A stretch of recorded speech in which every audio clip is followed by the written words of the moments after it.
시간 모두 일어나셔서 하나님 말씀 함께 봉독하겠습니다.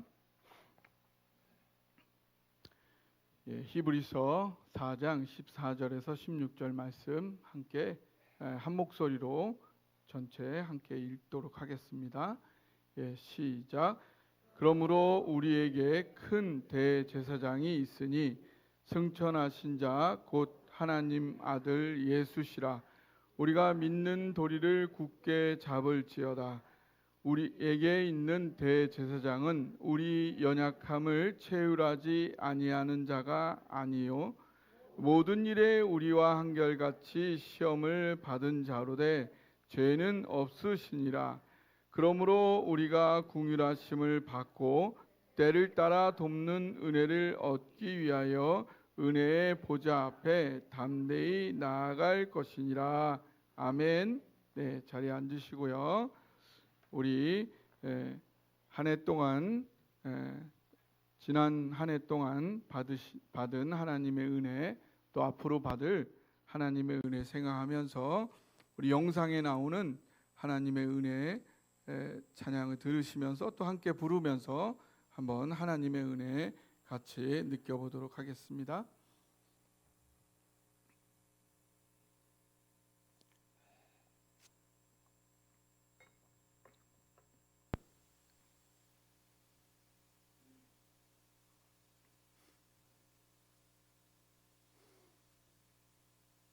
우리가 올 한 해 동안 계속 파송 찬양으로 부를 노래니까요. 한번 연습 삼아 또 함께 불러보도록 하겠습니다. 소리 좀만 높여주세요.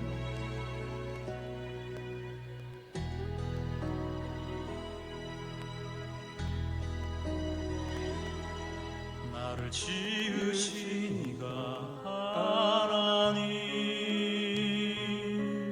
나를 부르신 이가 하나님, 나를 보내신 이도 하나님, 나의 나 된 것은 다 하나님 은혜라. 나의 달려갈 길 다하도록, 나의 마지막 홀 다하도록, 나로 그 십자가 품게 하시니, 나의 나 된 것은 다 하나님 은혜라. 한량 없는 갚을 길 없는 은혜, 내 삶을 내어 사는 하나님의 은혜, 나 주저함 없이 그 땅을 밟음도 나를 붙드시는 하나님의 은혜. 여기까지 하겠습니다.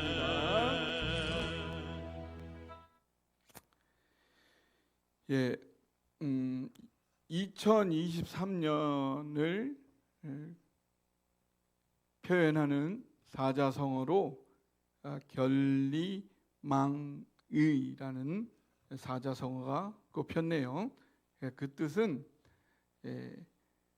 이로움을 볼 때에 의로움을 잊어버린다. 이득을 보자마자 이 의로움은 다 잃어버렸다라는 그런 뜻이에요. 이게 원래는 논어 헌문편에 이렇게 나오는 것. 이득을 볼 때에 반드시 의로움을 먼저 생각해라. 결리사의라는 말이 등장을 하고 있는데, 오히려 지금의 우리 한국 사회를 보니까는 이로움을 보면은 아예 의로움을 버리고 마는 지금의 모습을 보게 된다. 이것은 이제 전북대 명예 교수인 김병기 중어 중문학과 교수가 이거를 추천을 했는데, 지금의 우리나라 정치인들을 보니까 자신이 속한 편의 이익을 더 많이 생각하는 그런 모습에서 이런 사자성어를 자기가 선택을 했다라고 하고 있네요. 그래서 나라 전체가 마치 가짜 도생의 싸움판이 된 것 같다라는 안타까운 심정으로 이 사자성어를 선택을 했다라고 합니다. 안타까운 마음입니다. 반면에 그 중소기업 중앙회에서는 12월 20날 이제 500개 정도의 회사에서 이제 설문조사를 했는데 2024년을 대표하는 희망하는 사자성어로 뭘 했으면 좋겠느냐 했는데, 여기서 25.8%의 그 회사에서 운회 창천이라는 거를 뽑았습니다. 운회 창천. 어두운 구름 밖으로 나오면서 맑고 푸른 하늘이 나타난다라는 뜻을 택했다는 것입니다. 희망을 잃지 않고 난간을 극복하면 더 나은 미래가 반드시 찾아온다라는 그런 뜻인 것입니다. 올해가 아닌 작년에 고금리, 고물가, 고환율 등으로 굉장히 많은 경제적인 어려움을 겪었는데, 이제 그걸 좀 지나서 2024년도에는 다시 도약할 그런 기회가 반드시 찾아올 것을 기대하는 그런 마음들을 반영한 그런 사자성어인 것입니다. 이런 새로운 기대가, 새로운 희망들이 우리 모든 성도들에게도 있기를 소망합니다. 네. 그런데 이게 이제 저출산, 저성장의 이 시대에 이 희망을 갖기가 참 쉽지는 않습니다. 그랬을 때 우리가 이 시대를 어떻게 지혜롭게 잘 넘겨갈 것이냐 생각을 하면서 기도하면서 말씀을 묵상을 하게 됩니다. 여러분, 공룡 아시죠? 공룡과 곤충. 어떤 게 더 오래 지구에서 생존하고 있을까요?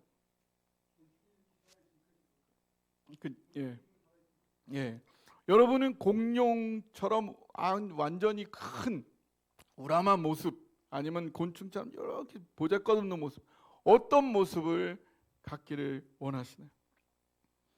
그런데 이 모기하고 바퀴벌레는 지구상에서 5억 년간 존재해 오고 있다. 5억 년. 그래서 이들은 굉장히 생존력이 높은 특징을 가지고 있어요. 모기는 아주 작은 크기를 갖고 또 높은 생식력을 갖고 있고, 바퀴벌레는 굉장히 탄력적인 특징, 빛만 비치면 탁 없어져 버리죠. 그리고 폭넓은 이 식생 환경을 갖고 있고 적응력을 갖고 있고, 그래서 굉장히 생존에 우월한 그러한 특징을 갖고 있습니다. 반면에 공룡은 이 지구상에서 한 6천만 년 정도만 생존하다가 다 멸종하였다. 여러 가지 이유가 있는데 그 중에 하나를 꼽자면 이 공룡은 계속 성장을 해가는 거예요. 성장이 멈추질 않아요. 계속 크는 거예요. 계속 크니까, 몸이 계속 크니까 먹는 것도 계속 더 많이 먹는 거예요. 더 많이 먹으니까 더 커야 되고, 더 크니까 또 더 많이 먹고. 그러다 보니까는 한계에 부딪혀서 결국은 계속 생존하기가 어려웠다. 그래도 6천만 년을 지구상에 존재했다. 인류가 우리 인간은 얼마나 이 지구상에 존재했을까? 이 공룡이 멸종했다고 했지만 공룡이 이 지구상에 존재한 거에 비하면 인류가 지구상에 존재해 온 거는 거기에 비하면 10분의 1, 20분의 1도 아직 안 되니까 너무 까불지는 말아야겠죠?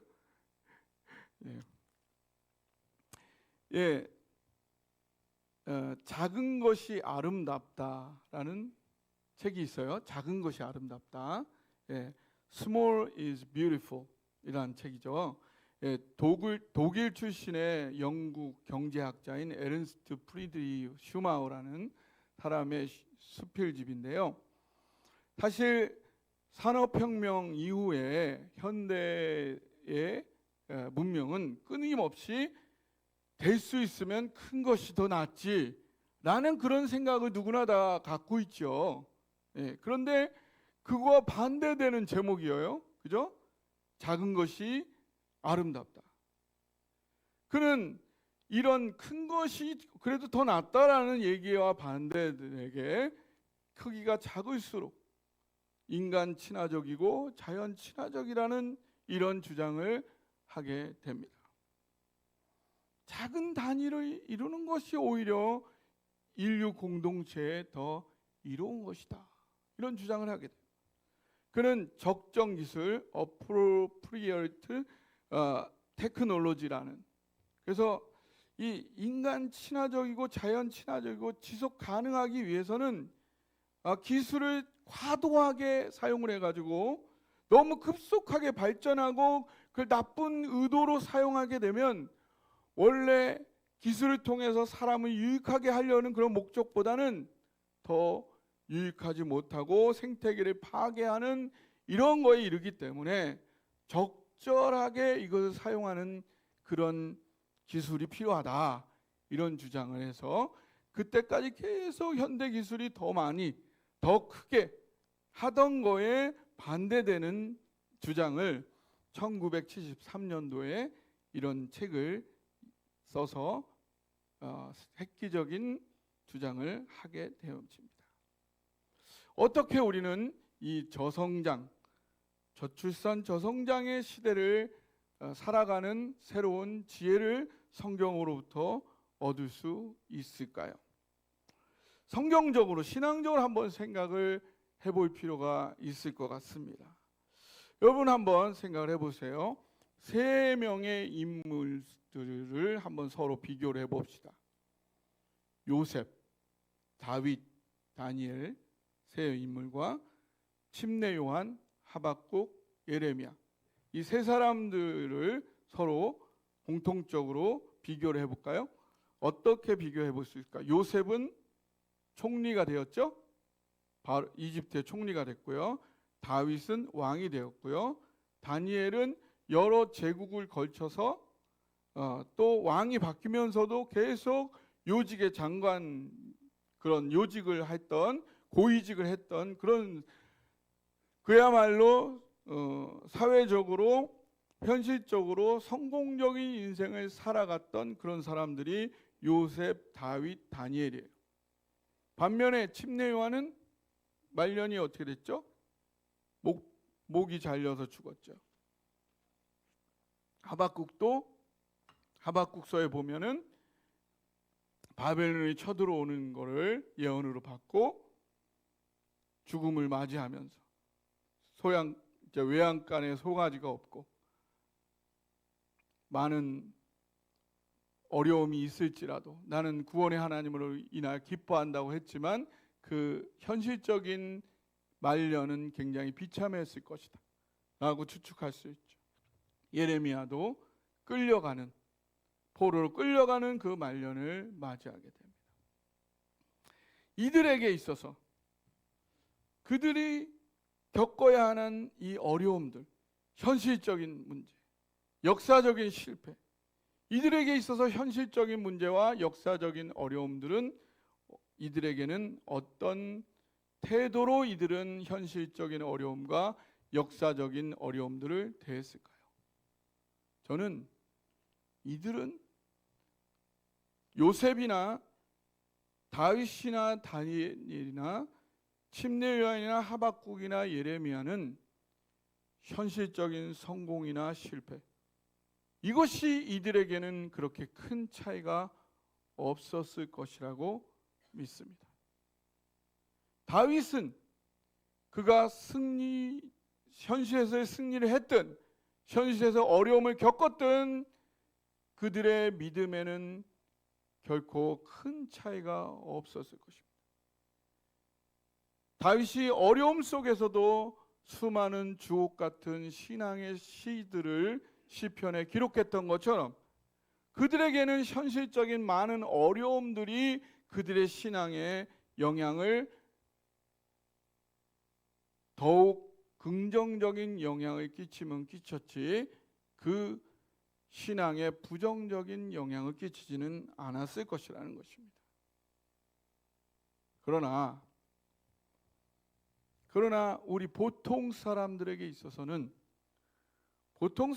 있어서는 이 부분이 제가 보기에는 오히려 우리에게 있어서 현실보다도 더 중요한 궁극적인 하나님 앞에서의 승리가 우리에게 현실적인 삶에서의 승리보다 더 중요하다라고 본다면 현실에서의 어려움이 우리에게는 더 유익할 수가 있다라는 생각이 듭니다. 왜냐하면 현실에서의 너무 평안한 삶은 내 종국에서의 승리를 보증해 주지 않기 때문입니다.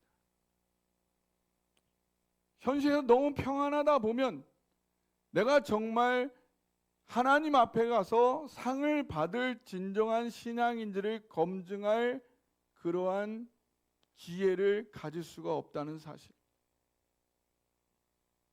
그러나 현실에서의 어려움은 오히려 나로 하여금 내 신앙이 정말 하나님 앞에 가서 칭찬받을 신앙인지, 하나님 앞에 궁극적인 승리를 얻을 수 있는 신앙인지를 확인받을 수 있는, 점검할 수 있는 기회가 된다는 사실입니다. 그런 면에서는 제 경험상 큰 교회에서 안정적인 신앙생활을 하는 것도 좋지만,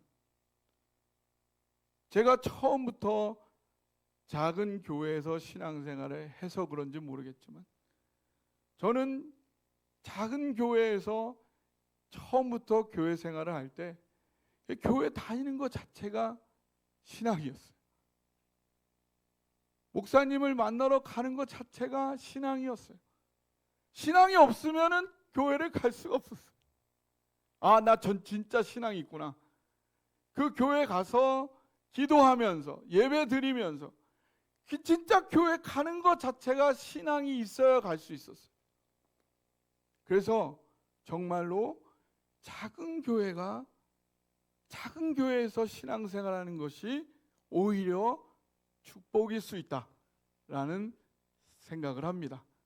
동의하시나요? 예. 이렇게 작은 우리 교회에서 진정한 신앙으로 열심히 하나님을 섬겨가는 여러분들에게 하나님이 큰 축복이 있다는 사실을 믿고 나아가시기를 주님의 이름으로 축원합니다. 그동안 우리는 너무나 교회의 성장에만 너무 익숙해져 있지 않나 생각합니다. 하지만 교회는 항상 성장해 왔던 것이 아니에요. 세계사적으로도 그렇고 우리나라도 교회가 항상 성장해 왔던 게 아니에요. 근데 사실 우리 어르신들이 교회 생활을 해왔던 때는 계속 성장했던 때예요. 그래서 우리가 교회는 항상 성장해야 돼라고 생각을 할 수가 있어요. 그렇지만 한국 교회 또한 계속 성장해 왔던 것은 아닙니다. 그 교회 성장사를 보시면 우리 한국 개신교 선교가 시작되어진 게 보통 일반적으로 1885년으로 보고 있어요. 이렇게 보는데 우리나라에서 개신교가 합법화된 게 1890년 정도로 봐요. 1890년. 그때의 우리나라의 개신교 인구가 그때도 1%가 안 됐다고 봐요. 1%가 안 됐다. 1890년. 그렇게 됐는데 이렇게 확 늘어난 거예요. 엄청난 일이죠. 세계 교회사에 유례가 없는 일. 그리고 나서 그러면 막 그때부터 늘었느냐? 그것도 아니에요.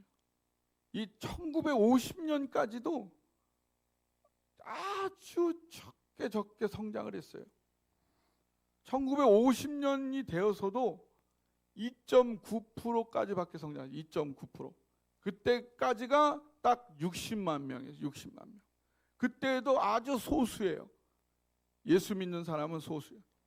근데 그때부터 50년 이후부터 막 배로 늘기 시작한 거예요. 그래서 1960년이 되면서 5%로 늘어나면서 126만 명이 되고 또 10년 후에 배로 됩니다. 7%가 되면서 220만 명.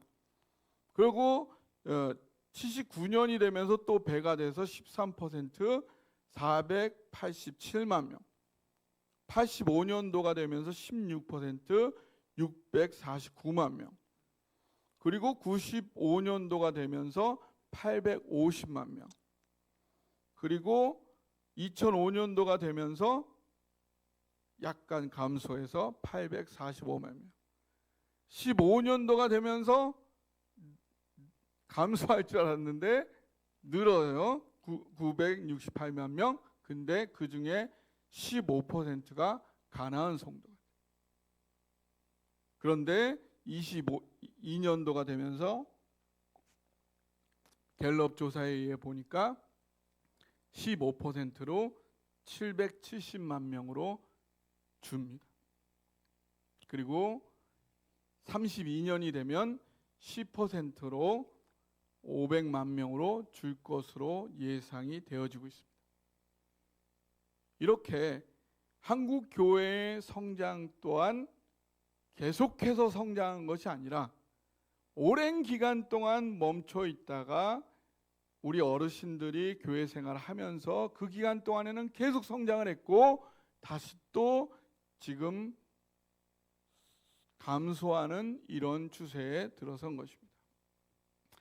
이런 저성장의 추세에도 불구하고 우리 교회가 코로나 이후에 많은 교회들이 새롭게 개선되어지고 나아지고 회복될 줄 알았지만 오히려 더 어려워지고 더 힘들어지는 이런 상황에도 불구하고 우리 교회는 23년 동안 많이 이룬 것들이 있다라고 저는 자부하고 싶습니다.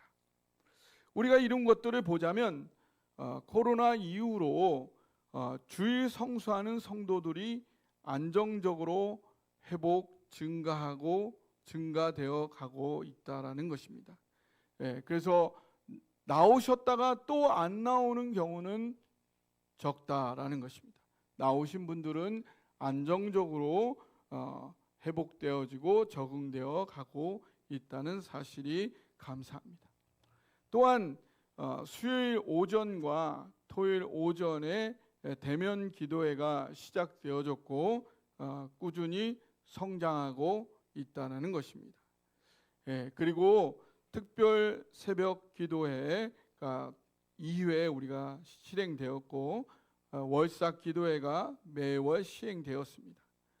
그리고 줌 성경 공부가 실시되어서 요한복음, 용서받은 탕자, 창세기 성경 공부가 진행되었고요.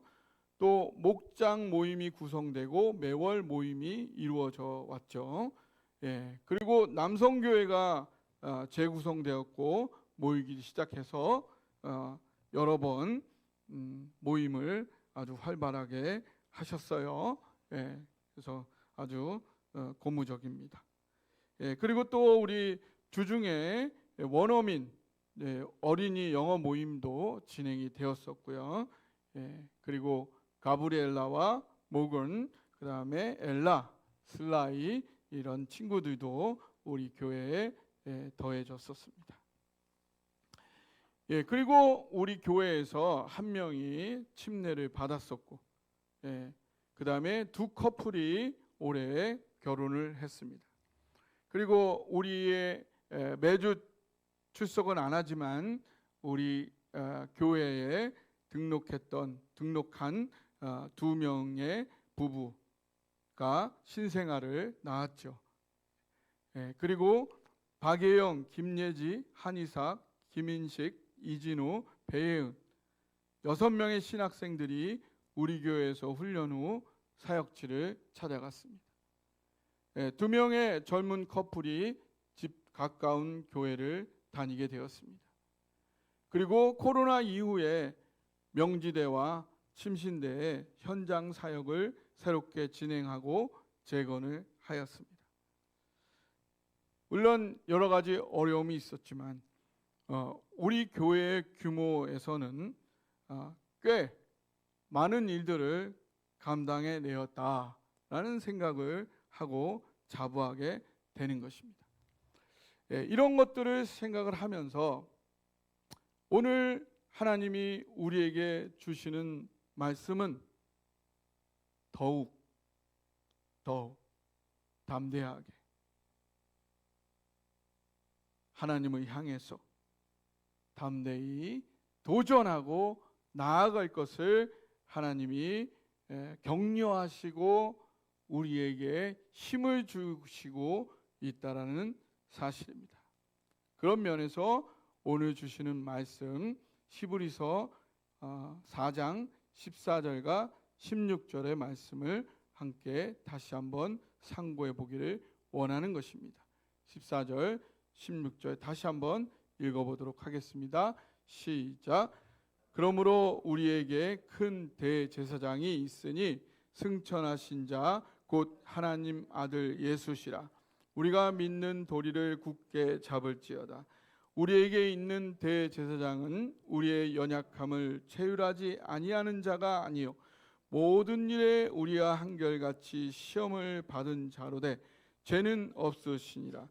그러므로 우리가 궁휼하심을 받고 때를 따라 돕는 은혜를 얻기 위하여 은혜의 보좌 앞에 담대히 나아갈 것이니라. 아멘. 저는 어떤 통계나 사회적인 연구를 우리가 참고할 필요는 있지만 그런 것을 너무 신봉할 필요는 없다라고 생각합니다. 특별히 우리나라는 굉장히 많은 변화가 있었어요. 그러니까 다른 나라와 세계의 사회학적인 연구들이 도저히 적용이 안 될 정도의 그거를 뛰어넘는 많은 변화들이 100년 사이에 있었어요. 그래서 우리에게 여러 가지 많은 연구들이 우리에게 거론되어지고 적용되어지지만 하나님은 우리나라에서는 전혀 다른 일들을 새롭게 일으키시고 행하셨다는 거죠. 그래서 성장 저출산의 여러 가지 세계적인 흐름과 영향들이 있지만 그것들을 뛰어넘는 새로운 흐름들은 얼마든지 우리나라에서는 일어날 수 있다. 저는 그렇게 생각하고 그 기본적인 흐름들과 현실들은 우리가 인정을 하되 거기에 우리가 묶이지 말고 제한받지 말고 하나님의 주시는 은혜를 믿고 담대히 나아갈 때에 하나님의 새로운 가능성들이 우리에게 열릴 것이라 저는 믿고 바라봅니다. 이 말씀에 보면 14절에 우리가 믿는 도리를 굳게 잡을지어다 말하고 있습니다. 여기서 우리가 믿는 도리는 여기서 호모로기아, 호모 함께 로기아 외치는 함께 고백한 그것을 크라테오 놓치지 않도록 굳게 붙잡아야 된다. 우리가 함께 고백하고 있는 것을 놓치지 않게 굳게 붙잡아야 된다라는 거죠. 그럼 우리가 함께 고백한 것이 뭐냐? 그것은 우리의 대제사장 예수 그리스도. 그분이 완전하시다. 충분하다. 우리의 대제사장은 충분하신 분이시다. 할렐루야. 그분은 충분하시다는 것입니다. 왜 이분이 충분하냐? 인간의 제사장은 불완전해요. 인간의 제사장은 불완전하지만 우리의 대제사장 예수는 완전하시고 충분하다. 왜냐하면 첫 번째, 그분은 하나님이시기 때문에. 다른 제사장들은 인간이에요. 그러나 예수님은 하나님의 영광의 광채요 본체의 형상으로 이 땅에 오신 분이시기 때문에 모든 문제를 해결할 능력이 있는 전능한 하나님이시라는 거죠. 두 번째로 그분은 우리의 모든 연약함을 체휼하신 분이시라는 것입니다. 나의 모든 문제와 심정과 감정과 고충을 그대로 공감하실 수 있는 분이라는 거예요. 내가 어떤 어려움이 있든 그분은 다 이해하고 공감할 수 있는 분이에요.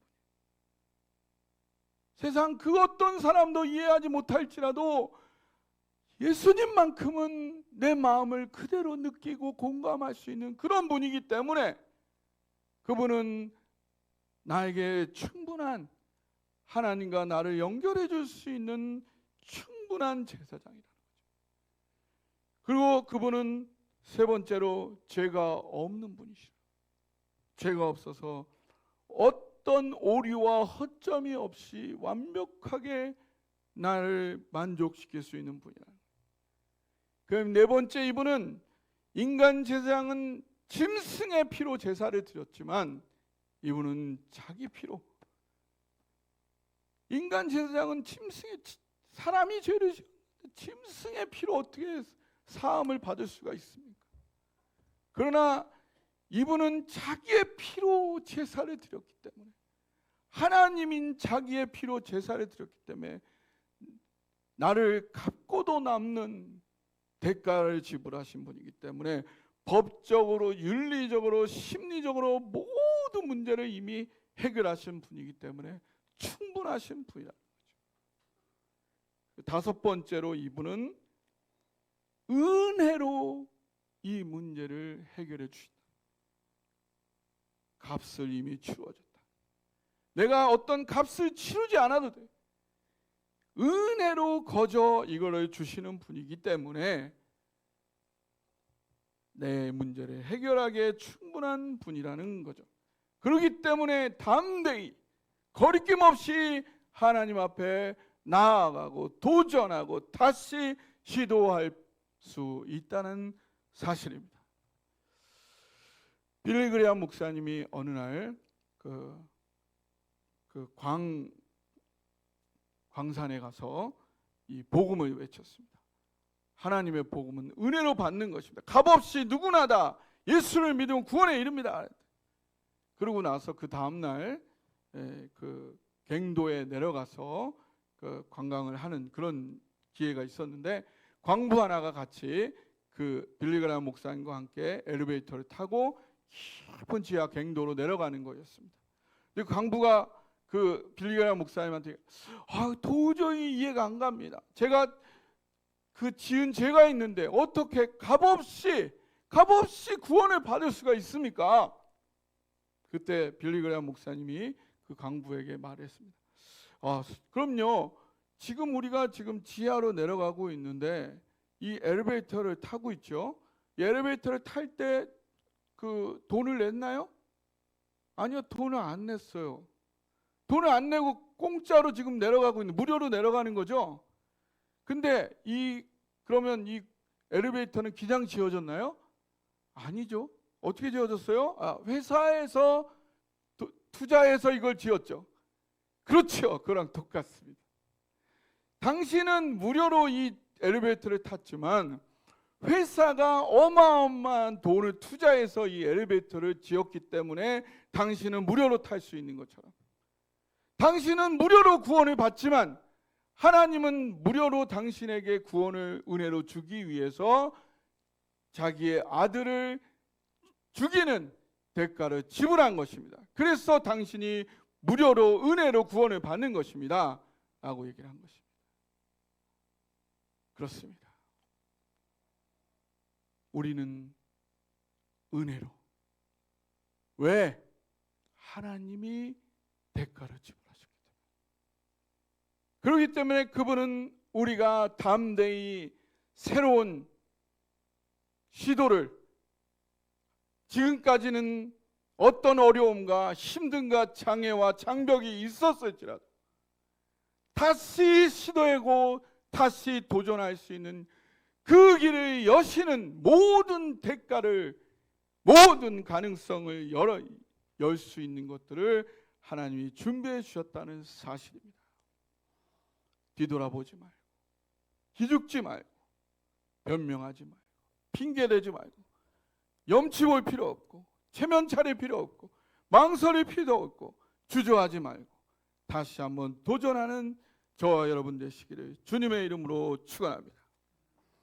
이런 입장에서 우리가 2024년도 사랑동산교회 목회 계획을 함께 나누어 보기를 원합니다.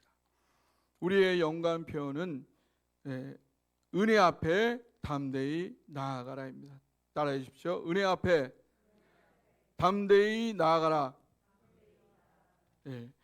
그리고 이제 중심 성구는 오늘 말씀 히브리서 4장 16절 같이 읽겠습니다. 시작. 그러므로 우리는 궁일하심을 받고 때를 따라 돕는 은혜를 얻기 위하여 은혜의 보좌 앞에 담대히 나아갈 것이니라. 아멘. 네, 그거의 신앙 목표는 첫째, 따라해서 첫째, 생명을 얻으라. 둘째, 생명을 풍성히 하라. 셋째, 생명으로 인도하라. 그 세부적인 목표는 생명을 얻으라를 위해서는 새 생명을 분명히 이루고 생생명의 기쁨을 누리고 새 생명의 기쁨을 나누기를 원하고요. 생명을 풍성히 하기 위해서는 예배와 말씀과 기도를 풍성히 하고, 그다음에 생명으로 인도하는 부분에 있어서는 우리가 작년에 이 부분이 좀 미흡했는데 가족을 생명으로 인도하고 이웃을 생명으로 인도하고 하나님 성교에 순종하는 그런 삶을 살아가기를 원합니다. 설교는 기본 신앙과 교회 생활, 전도와 선교에 대하여 말씀을 중심으로 강의하려 합니다. 그래서 중점 사역은 예배와 말씀과 기도의 생활화를 위해 노력하기를 원하고요. 목장 모임이 더욱 심화되기를 원하고, 그 다음에 가족과 이웃을 관계적으로 전도하는 여러 시도들을, 사역들을 진행하려 합니다. 남녀 선교의 활성화를 위해 노력하기를 원하고, 또한 교회 장소를 활용하고 그걸 통해서 지역 활동을 개발하는 여러 시도들을 하려 합니다. 또한 명지대학교를 중심으로 해서 대학 캠퍼스 전도를 지원하고 그것을 연계해서 대학생들이 교회에 연결되도록 노력하려 합니다. 또한 미래의 인재 양성을 위한 비전을 전개하려 하고요.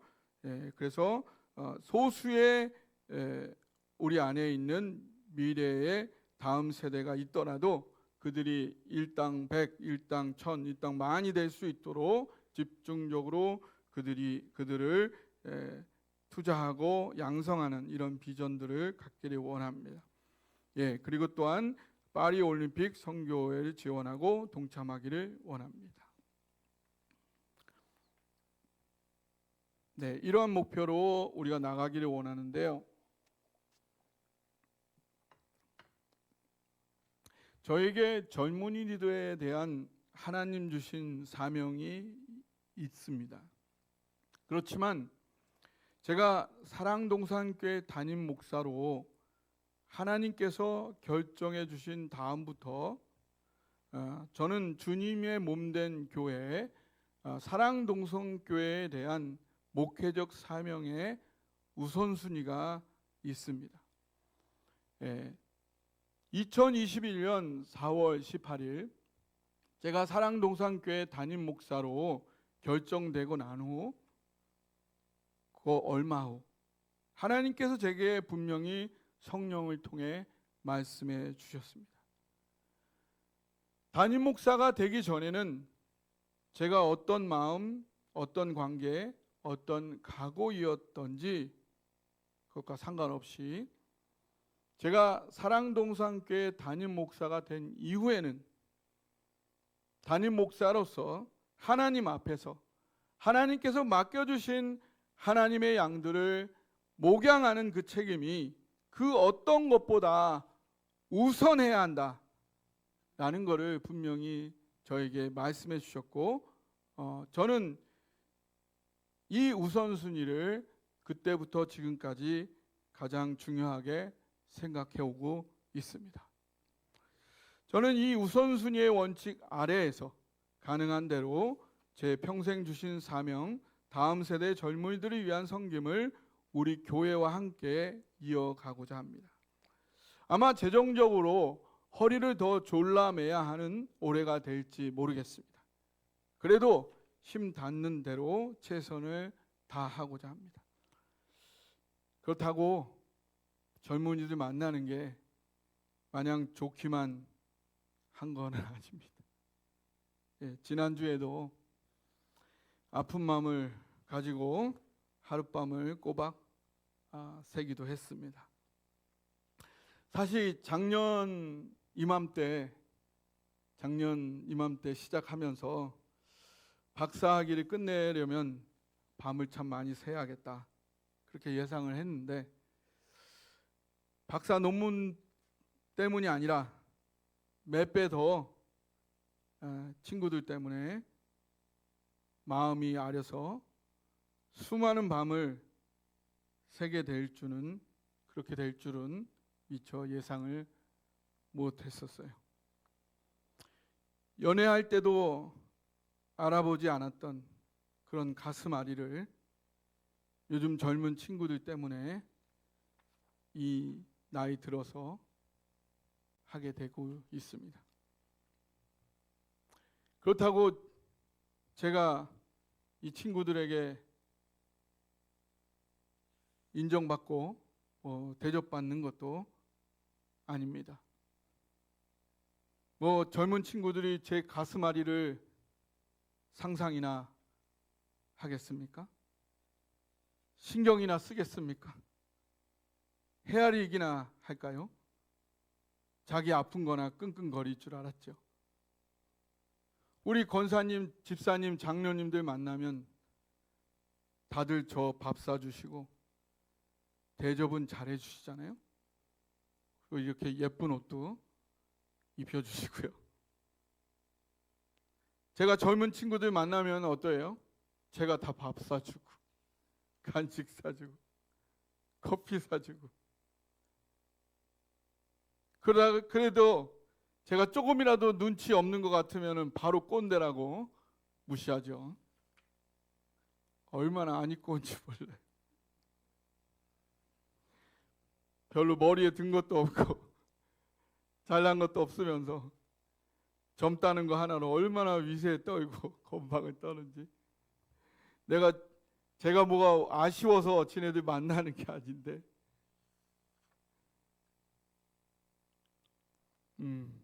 진짜 꼴보 한 대 주고 나오고 싶을 때가 한두 번이 아닙니다.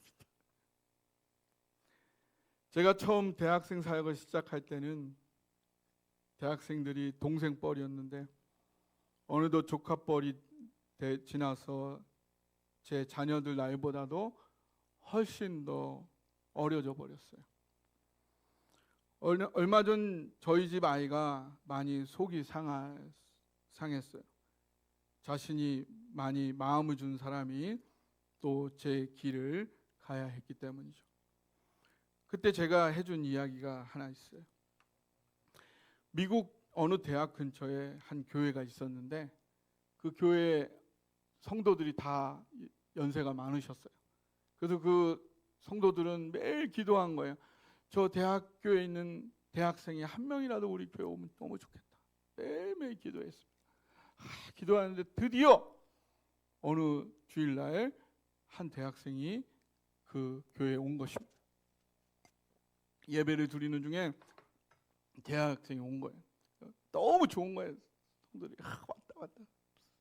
내 생각 한번 너무 좋은데 이 대학생 놈이 아주 그냥 버르장머리가 없었고 그냥 그 어떻게 예배드리냐 오는데 그 미국은 교회 예배당에 다 카페트가 깔려 있잖아요. 거기 벌러덩 누운 거예요. 강의실에서 했던 버릇대로. 그 벌러덩 누워가지고 예배를 드리고 있는 겁니다. 그러니까 뭐 다들 뭐 황당한 거죠. 뭐라고 얘기를 못 하고. 근데 거기서 장로님 한 분이 그 청년한테 뚜벅뚜벅 걸어가는 거예요. 다들 긴장을 화내면 안 되는데 야단치면 안 돼. 막 걱정하는데 장로님이 뚜벅뚜벅 걸어가더니 그 옆에 같이 누우신 거예요. 그 친구한테 낯설지 않게 해주려고 같이 누우신 거예요. 그리고 내내 그 누운 상태로 같이 예배를 드린 겁니다. 그 청년은 그 장로님의 마음을 알았을까요?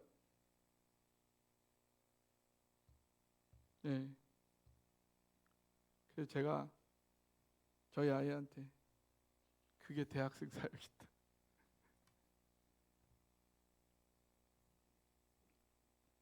젊은이들은 모르죠. 이해를 못해요. 한 10년, 20년 지나야 이해를 하는데 그래도 만나줘야 되는 거죠. 그게 대학생. 그러니까 저희 아이가 그러더라. 투자 대비 수익을 계산하면 할 일이 아니대요. 그러더라고요. 그냥 젊은이 사역 내려놓을까요? 얼마 전 제 그 박사 논문 심사하신 교수님 중 한 분을 만났더니 서강대 박사 정도 마쳤으면은 계속 연구 논문 쓰면서 생활할 수 있는 길을 알려주시더라고요. 그 3, 4년 전 어떤 권사님이 제가 비예수회 하면서 겨우겨우 살아왔다고 하니까 왜 그 짓거리를 몇십 년 하고 계시냐고 그러시더라고요. 철없는 젊은이들하고 힘들게 가슴앓이 하면서 고생하지 말고 우리 교회 어르신들 조신하게 섬기면서 연구하면서 몸 편하게 살까요? 그 아일랜드의 극작가, 소설가, 수필가, 비평가, 화가, 운병가였고 1925년에 노벨 문학상을 수상했던 조지 버나드 쇼라는 사람이 이런 얘기를 했습니다. Youth is waste on the young. 젊음은 젊은이에게 주기에 너무 아깝다. 동의하세요? 젊음은 젊은이에게 주기에는 너무 아깝대요. 저는 젊은이들 만나면 만날수록 이 말이 너무 동의가 돼요. 너무 아까워요. 그래서 더 이걸 못 놓는 것 같아요. 진짜 너무 소중한 시절인데 그때는 너무 그걸 몰라요. 그리고 그때 지나면 돌이킬 수가 없는데 많은 사람이 그래요. 좀 젊은 때니까 좀 지나고 또 깨달으면 되겠지. 아니요. 다시 돌아오지 않거든요. 너무 안타까워. 그 시간이 얼마나 소중한지. 지나가는 그 시간은 절대로 돌아오지 않는다. 그거를 저만 겪은 게 아니라 수많은 케이스를 봤기 때문에 더욱 안타까운 거죠. 그래서 어떻게든 그것이 조금이라도 만회되기를 바라서 노력을 하는 거죠. 근데 그렇게 노력을 해서 조금 회복이 돼도 그 혜택은 저한테 돌아오는 건 아니에요. 그래서 이거는 저조차고 할 일이 아니에요. 사명이 아니면 할 수 없는 일이더라고요. 그래도 왜 이 일을 해야 되느냐? 그것이 히브리서 13장, 오늘 성경에 히브리서 13장 10절부터 16절의 말씀에 그 이유가 나와 있습니다. 이 말씀을 다 읽지는 어려울 것 같네요, 시간상. 히브리서 13장 10절에서 16절 말씀에 보면요,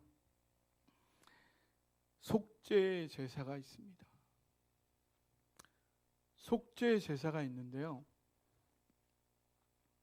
일반 속죄제는 그 피를 마당과 번제단에 그 피를 뿌리고 그 남은 고기는 제사장이 먹게 돼 있어요. 근데 전체를 대표하는 제사장을 위한 속죄제, 그리고 회중 전체를 위한 속죄제는 그 숫소의 피를 지성소에 뿌리러 가져가요. 이때 남은 고기는 그 전체의 죄를 짊어졌기 때문에 죄인을 대신하는 거잖아요. 전체 그 죄를 대신하는 거예요. 부정한 게 된 거예요. 그래서 영내에서 태울 수가 없는 거예요. 그 피는 그 지성소에 가서 뿌리는 거고, 그 남은 고기는 부정한 게 된 거예요. 그래서 그 영내에서 태울 수도 없어요. 그래서 영 밖으로 가서 거기서 태우게 되어 있는 거예요. 그래서 예수님도 온 인류를 위한 속죄 제물이셨기 때문에 성문 밖에, 성소 밖에 골고다 언덕에서 십자가 고난을 당하셨던 거예요. 그런데 그 한 번에 드린, 제사장이 드린 불완전한 속죄의 제사는 매일 다시 드려야 해요. 그건 완전한 제사가 아니니까요. 근데 예수님이 드린 완전한 제사로 인해서 반복적인 그 제사는 드릴 필요가 없게 됐죠. 그래서 우리는 더 이상 그런 불완전한 제사를 드릴 필요가 없게 됐어요. 그런데 16절에 보니까 하나님이 기뻐하는 한 제사가 있어요. 그 제사는 뭐예요? 16절만 한번 읽어볼까요? 같이 읽어보겠습니다. 시작. 오직 선을 행함과 서로 나누어 주기를 잊지 말라. 하나님은 이 같은 제사를 기뻐하시니라. 아멘. 하나님이 기뻐하는, 현재 우리의 제사를 받기 기뻐하시는 제사가 있다. 그거 뭐예요? 선을 행함과 서로 나누어 주는, 그게 하나님 기뻐하시는 제물이요 제사라는 거예요. 근데요, 모두가 자기를 위해 사는 이 세상에서 선을 행하고 나누어 준다, 바보 같은 인생. 그것은 치욕을 짊어지고 영문 밖에 나아갔던 예수님을 따라 살아가는 거예요.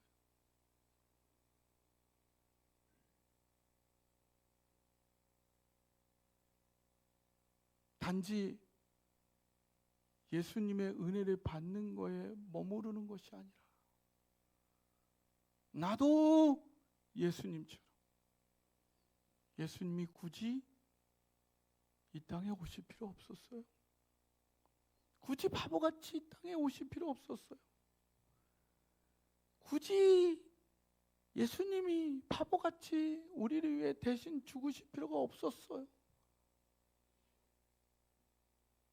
근데 예수님의 그 사랑 때문에 굳이 바보같이 선을 행하고 나누어주는 삶을 사는 것이 하나님께 너무 엄청난 기뻐하시는 제사와 제물이 된다는 것입니다. 그리고 그것은 계속 성경 보여주세요. 14절에 보니까 이 땅에는 없는, 이 땅에는 영구한 도성이 없죠. 궁극적인 승리, 하나님 앞에서의 승리를 바라보는 삶이라는 것입니다. 그리고 그것은 그렇게 기꺼이 바보 같은 희생하는 삶을 살았던 예수님의 이름을 증언하는 찬송의 제사라는 것입니다.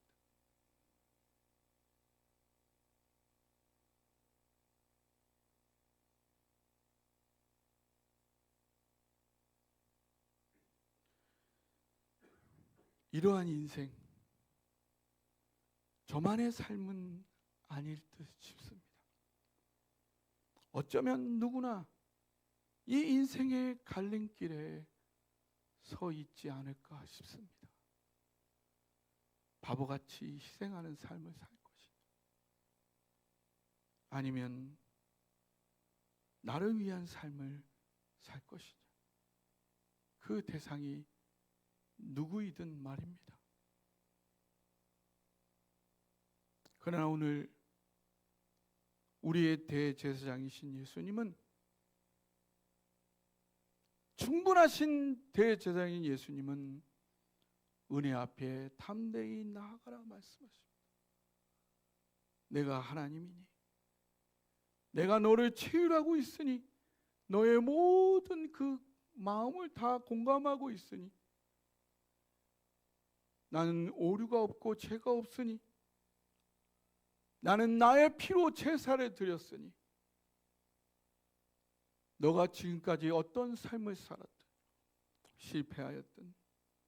실패하였든 다시 일어나거라. 내가 너와 함께 할 것이다.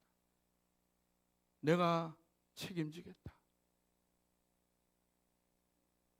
네가 영문 밖으로 나와 나의 삶을 같이 살아간다면 우주를 너를 중심으로 돌리겠다. 오늘 약속해 주시는 것입니다. 우리 교회 다시 한번 주님께 주의 이름을 증언하는 찬송의 제사, 영문 밖으로 나아가 하나님 기뻐하는 그 제사를 드리는 올 한 해 저와 여러분 되시기를 주님의 이름으로 축복합니다. 이 시간 말씀 붙잡고